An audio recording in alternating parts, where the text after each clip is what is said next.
All right, y'all, Coach V here, and I'm coming before you for this week's training video, your MIT Motivation, Inspiration, Transformation.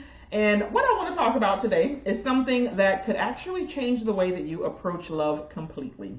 I know that there are so many women that have all of these different tactics and strategies, right? Whether it's getting on the dating apps, whether it's getting the different tips and stuff that they are consuming, whether it's using checklists, whatever, I get it. That is something that I even provide women with. It is even things that I help ladies with in coaching. But what I do know is that without transformation, those tactics are not going to stick. And I want you to understand this, okay? Healed women really do date differently. If you are someone who is tired of going in circles, then this video is for you. It is time to change up the way that you are doing things because healed women get better results. I know I talk about healing and trauma a lot. Obviously, that is what I do, right? I know that I was called to help women. I was called to help women prepare. I was called to help women when it comes to God's love and self-love so that they can actually discover real love. So it's something that I will always speak on because it's also showing me the things that I put out and the responses and the comments. They're also showing me that it's things that women need. So I'm like, okay, those who have something to say about the things that I post or talk about, then I am not for you, and that is just fine, okay? I want to make sure that you understand why some of your tactics might not be working in this season. I know that some people, again, maybe they're told to download a certain app or use this line or text back after 2 hours, like all of this surface level stuff. And I've even had women who have hopped in my inbox like, sis, let me know like what spots to hang out, or sis, let me know as far as, like what dating app do you recommend? Where are your clients getting the best results? None of those things matter. None of those tips are going to fix the root. Because what I do know is that if you are struggling, if it's one of those things, when I hear women talk about how they have never come across a good man, or if all of their previous relationships were unhealthy or whatever, they're struggling with dating and it's been this way for however long, we got to get to the root. We got to figure out what is going on. So starting off, I want to talk about how unhealed women, they will either self-sabotage or they are going to attract from their wounds. So let's talk about some of the ways that unhealed women actually self-sabotage. I want you to be honest. Let's see which of these that you can actually relate to. Maybe even as I write them down, you can write down what I said or write down the ones that apply to you and see how many you can relate to. So one would be testing men unnecessarily. This is something that I would often do if I can be completely honest. There were times when I was in relationships, or especially like with my children's father, where I would test him. I would pull away. I would create drama. I would say certain things, do certain things. And women who do this, it's really just a matter of trying to see if that man is going to fight for you, or if he's going to say the right words to validate you, to make you feel safe in that moment, because it's showing that that's something that was missing. That's something that you're still struggling with. That is an insecurity that has not yet been dealt with. So when you find yourself testing men in some way, that shows that there is an unhealed wound, but you might not know that you're also self-sabotaging in that way. Another thing would be overgiving too soon. When you feel the need to do the most when it comes to giving, there's a problem. Now, make no mistakes, I always say give and take, that is a love goal. That should be a component that you desire to see in your healthy relationship one day. As Christians, we are called to serve and give, right? But when you're feeling the need to maybe try to take over his business just to prove that you know how to make it better, giving him tips on how to get that promotion, when you are feeling the need to do cooking or cleaning or financing or playing wifey roles before commitment, we got a problem. Because you're trying to get that man to see your worth. And it is definitely a problem if that man is not even adding value to your life in any way. The goal is for relationships to be mutually beneficial. But when you're over giving and doing the most, there is an unhealed wound, and you never really felt that love and validation as a child and in previous relationships, so you are still seeking to get it. Another one would be settling for breadcrumbs. When you are excited about basic efforts, when you are accepting the inconsistent efforts, the bare minimum, whatever, the simplest thing that man does, and you're settling for it and excited about it, we got a problem. And then I say you're self-sabotaging because you're betraying yourself. Like, you're not even thinking highly of yourself enough to realize what it is you deserve in a relationship. Another one would be overthinking every move. This is definitely common for those that have an anxious attachment style. When you are confabulating in your mind, trying to piece things together for something to make sense to you, when you're replaying or rereading text messages, when you're questioning a man's motives, when you're making assumptions instead of communicating, we got a problem. That goes to show that you are all consumed with that relationship. It shows that you definitely have some things that you have not healed from and tended to, and it will lead to self-sabotage. Another one I've been guilty of, pushing good men away. When you meet a man who actually has his, well, maybe you have not met one, but a man who is secure, he's healed, he's whole, he knows who he is, he has a good sense of identity, head on straight, all that other good stuff, he is not going to be for all the nonsense, right? But unfortunately, when there is trauma inside of a woman and she's never encountered that kind of man, she is going to label him as boring or too nice or lame or a simp, whatever. And it is because chaos feels more familiar than calm. Okay, like if you've come from a home where you never really felt safe, if there was never any sense of calm, if it was always something that was even maybe going on between your parents, maybe between how one of them treated you, maybe just in the household in general, when you've never experienced true safety, your system, you're already now wired at this point for chaos. So a man who does not come in showing that there's going to be drama every so often, or you having to chase or prove yourself, you're not used to that. So that man will be pushed away. Another one would be sabotaging with mistrust. If you are constantly questioning a man or accusing him of something, again, a healed whole man, he is not dealing with that. He is secure, and it is disrespectful and it is an insult to him to be accused of something that goes completely against his character. And at some point, that man will have enough of the foolishness and he is going to leave. And you're going to feel some type of way, not even realizing that it's something that you sabotaged all because of your insecurities. And it might be insecurities that are present because of your father, because of your abandonment issues, your attachment wounds, because of an ex. All of these things are coming from a place that has nothing to do with what this man has shown you, and he is not going to stand for it, and that will lead to sabotage. Another thing that unhealed women do, like I mentioned, is they attract from their wounds. So like I was saying, if it's one of those things where you're like, oh, well, men today this and dating today, and I've never experienced a man who does this, and I'm over dating because of whatever. Women who are bitter and have a certain mentality, it tells me we got a problem. Because again, if you have never met an amazing man, we got a problem. It's something going on inside of you if you have never encountered a man who just seems perfect in his own way, right? A man who is not playing games, a man who is, not ready for commitment, whatever the case might be. There are men out there who are ready to settle down, that don't believe in playing over a woman's heart. There are men out there who would do nothing but love on you and give you the attention and wine and dine and all this other stuff. Whatever it is that you desire for a relationship, those men exist. Okay, those are the things that I love. I love helping women heal. I love all of my coaching programs. Dating coaching is the fun part. When I really get to help women when it comes to dating and attracting the men they desire, because for me, it's also rewarding knowing, especially if I'm dealing with a woman who was skeptical at first and maybe a little bit unsure if it was a possibility, and then seeing how it can happen for her. Those are the things that I enjoy doing. So I want you to know that it is possible for you. And if you've never encountered a safe man, then we need to explore why that is. And it could be because you have some unhealed wounds that are present. So let's talk about why unhealed women tend to attract from those wounds.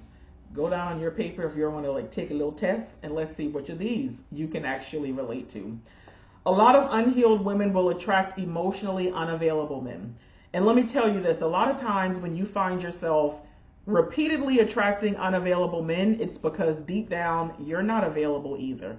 All of those things that I just got through listing about the ways that you self-sabotage, that shows that you're not emotionally stable. Okay? It shows that something is going to prevent you yourself from also being emotionally available. Therefore, you should not be surprised if you are attracting and encountering men who fit that as well, okay? Another one, choosing men who need fixing. When you are trying to earn love through rescuing or nurturing broken partners, we got a problem. Now, make no mistakes. I just was recording a class yesterday because I've been redoing and re-recording the courses in New Heart Academy. And one of the courses, which one was this course? Was it Making of a Man? Or maybe it was the Advanced Dating Skills. I don't know. No, because I was talking about Adam. Anyway, we look at the creation, the story of Adam, right? We see that Adam had access to all these things and he got power to do all of these things. He had control over all these things. We see how God created and did all of these things, said everything was good. The only time he said something was not good is when he was actually talking about Adam being alone. He said, "It is not good for man to be alone. I am going to create a helper that is suitable and complementary for him." Here comes Eve. Wives and women, the responsibility is there to help. But the thing is, Adam actually had dominion, right? Adam actually had a thing going on. Adam was doing something. He knew his purpose. He just needed help. Adam did not need fixing. Adam did not need rescuing.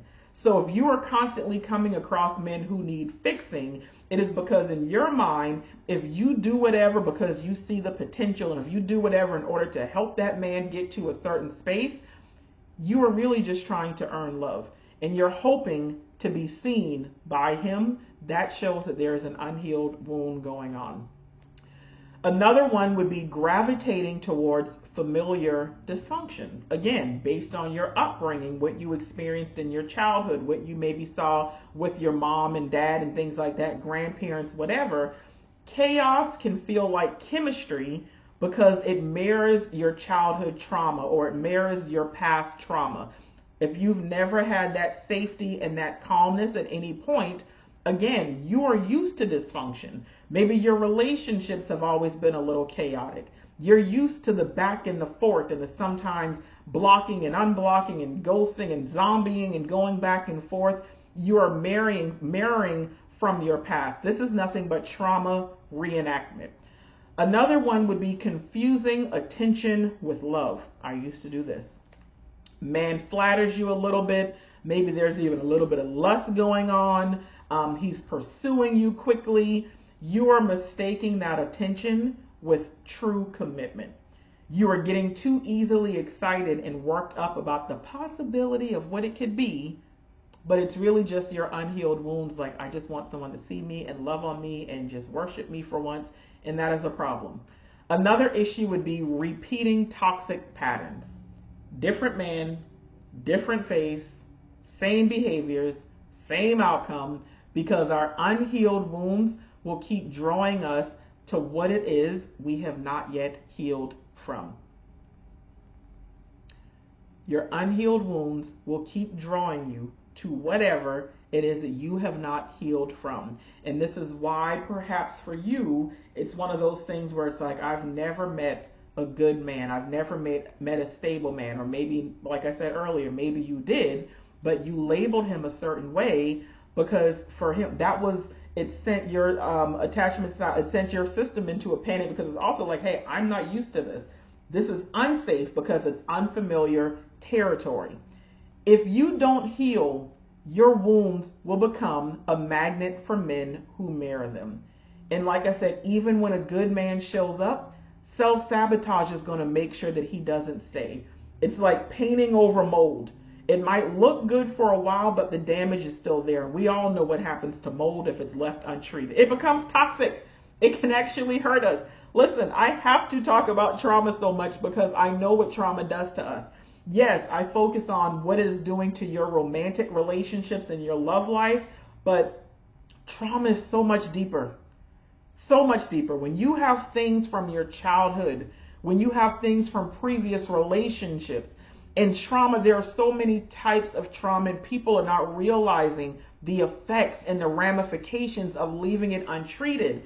And people are going through life, it's like, yeah, my mama was like this, but this is why we don't really talk now. Yeah, my daddy was something else. Yeah, my dad died, but it didn't really affect me. I didn't really know him like that. Or yeah, my uncle did this, and yeah, I had cousins that did this. Or some people talk about things so lax, and it's like, that is major.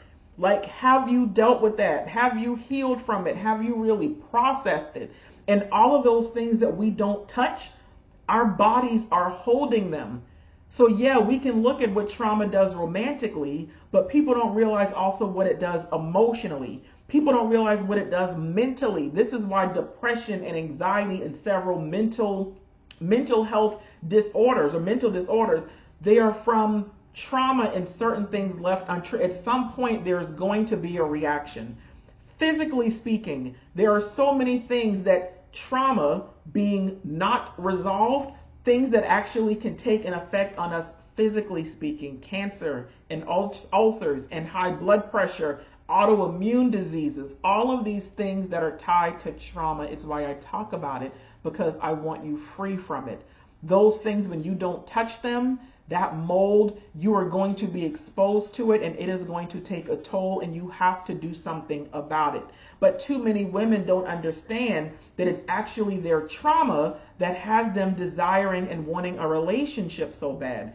And it's because they were traumatized as a child by not being validated, by not getting that love, by not getting the attention and really feeling accepted. And I get it, because as women, our most basic need, love and belonging. We need connection. And as humans, our most basic need is unconditional acceptance. So yes, it is a need. But when you have that deep desire, that yearning, where it sometimes brings you to tears, or you might be envious of other people, or where that is the only thing that is like consuming your free time, is being in the singles groups, being on the dating apps, thinking about how you're going to get a man, that shows that there is something from the past that is a problem. And right now, you should not be dating. You need to be healing and working on your heart. Because dating strategy without transformation, it is like planting seeds in toxic soil. You are going to reap the wrong things, the things that you really do, and really just the things that are just going to make you even more bitter, and they're going to repeat the cycle because you don't even realize how your trauma is fueling your decisions. Your trauma is affecting your heart. Guard your heart. Everything you do flows from the condition of your heart. And the actions and the things that you are doing are also affecting your heart. And this is how stuff gets repeated. You have to go beyond tactics and decide, hey, I really need a transformation at this point in my life. Transformation changes everything, because transformation equals healing, it equals wholeness, it equals self-love, it equals mindset renewal. So what are you willing to do when it comes to your transformation process? There are 3 big shifts that I have now realized that healed women make. The first one being clarity. They're no longer confused between lust and love and potential. They know what healthy looks like. They know what a secure man is, right? They are very, very clear on who they are, what they want, and what they will and will not settle for and accept. There is a completely different level of clarity that comes when you get serious about healing and your transformation process.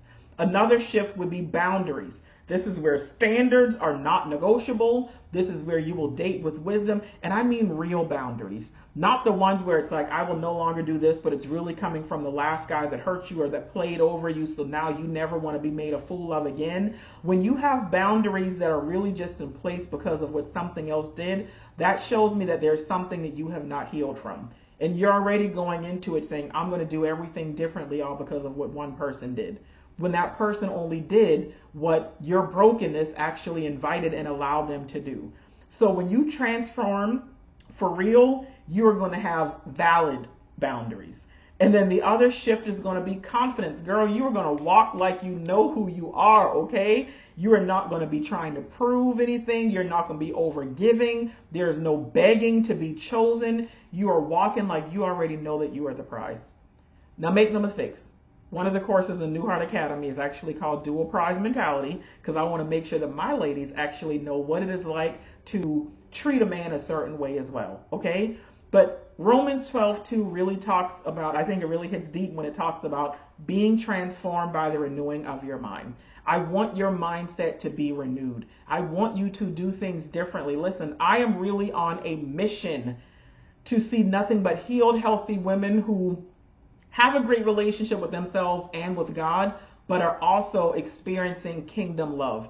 I take what I've been called to do personally. I've made it my personal mission to flood the earth with kingdom love and kingdom relationships. But I know that with all the brokenness in the world, and I know with a lot of the things that millennials and Gen X and things have actually gone through and endured, I know that it's going to take a whole lot more healing. And I am going to do whatever the heck I have to do my part and to do what it is that God has called me to do, because this is something I am serious about. It is something I am passionate about. And this is something I love it. Okay. I had a client who she was always attracting the non-committal men. They loved having access to her. They loved the benefits that she provided. None of them were ever ready to commit. And when she came on and started working with me, we had a whole lot of healing that needed to be done because of how she grew up. Her parents, they were a piece of work, mama and daddy. Still a piece of work, but they're good people. But she had a really rough upbringing, so there were a lot of reasons that her wounds were present. And it's crazy. What's interesting is because, again, her household, most people would not consider it to be toxic. And she, for the most part, didn't really think that it was toxic. But she did not realize how her mom and dad's actions and inactions really, really affected her. Because a lot of people like her, they think, oh, I wasn't abused. I didn't see no abuse, and they just kind of think, no, like it wasn't that bad. Things that people just like, yeah, but that's normal. Like, that's normal. Like, especially, like in black families, like that was no big deal. We've all been through that. No, sis, we all have not been through that. Now, a lot have been, yeah, and they don't even realize how it's affecting them. But to accept certain things as normal, nah. So we had a lot of healing to do. We had a lot of processing to do. We got clear on that vision, and she started attracting different men. She didn't even know it was possible. It was one of those things where so many women, they sit back and it's like, I'm just waiting for a good man to find me. I'm waiting to find a good man. Not even realizing that you can put yourself in a position where you're encountering many good men, and the choice can actually be up to you as to who you are going to choose. Like, you get to do the picking. And I talk about and I teach on qualified men in New Heart Academy. And with her, there were qualified men, and she was able to mutually pick the one that she wanted that fit her. And she is now married, and not even with one, but with 2 kids. I'm praying for a third one because somebody is going to name a child after me up in here. Okay. Truth be told, a lot of this is why I created New Heart Academy, because I didn't want to just give dating tips. I didn't want just the dating academy. I want to walk you through actual heart transformation so that way the tips will start working. I did not have any inkling that I was going to be starting this academy 5 years ago. I remember God just had to kind of sit me down for a month. And really, I just took some time. I thought it was just going to be like resting, some intermittent fasting, not doing a lot of hustling. Like some of you might remember, I went quiet for a long time. And it was during that moment that God was downloading New Heart Academy to me. And it started with him showing me that a lot of the things that I was putting out there wasn't working for some women. They would sign up for like a workshop here or whatever else. But I was realizing that sometimes they were still months later coming back to me with questions. Oh, well, I'm struggling with this. And I'm like, didn't you just do this workshop? You should already be good in this area. Like, what's going on? And there were some things that I can be honest, I was taken personally for the women who were not experiencing transformation. But I have to keep in mind, first of all, I can do my part. The rest is on everybody else, right? But secondly, I was being shown these women have heart issues. So you're going to have to go a little bit deeper. I'm like, deeper? Okay, let me just get quiet and let him download. And as he downloaded, I had papers everywhere and notebooks were filled. I had all of this information that was coming that I never had any idea that I would ever be teaching or creating. And finally it was like, okay, you can take all this information, put it in this class, take all this information, put it in this class, and do all this together and put it all together, and boom, let that be that. And let me tell you this, and I hope this doesn't come off wrong, but there were times where I was sometimes struggling to sell a $25 workshop. There were times I sometimes getting people to get into a $50 class or a $15 book. But it's like I released New Heart Academy even with payment options. I had several women who immediately went and purchased it, and they were willing to spend a couple of $1,000s paid in full. And I was mind blown, but it's like those were the women who saw the stuff that I was posting.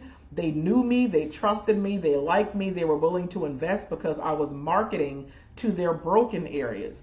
And of course, not intentionally, because like I would always tell people, like me in marketing, I don't do that very well. Like all I know is ministry. All I know is encouragement. All I know is teaching. So it's like, I remember even once when I was working with a business coach, and she was telling me to stop all of that. She's like, you need to stop marketing so much. Stop doing all your teaching. Stop giving all your stuff away in posts. I'm like, that's just what I do. Like, I still love to encourage. It's not just about making money for me. Like, either the women are going to come or they're not. And there were times where I did have, before there were some women who I had never even worked with, and they were thanking me for my help and showing me like where they were as far as their relationships and everything like that. But it was all because of what I was sharing and doing. But with that, again, I had women who were like, I know I need this. I know I need to go deeper. I know that I have a heart issue.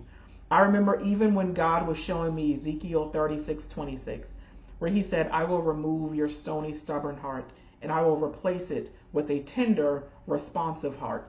And that's how that actually became the key scripture for New Heart Academy.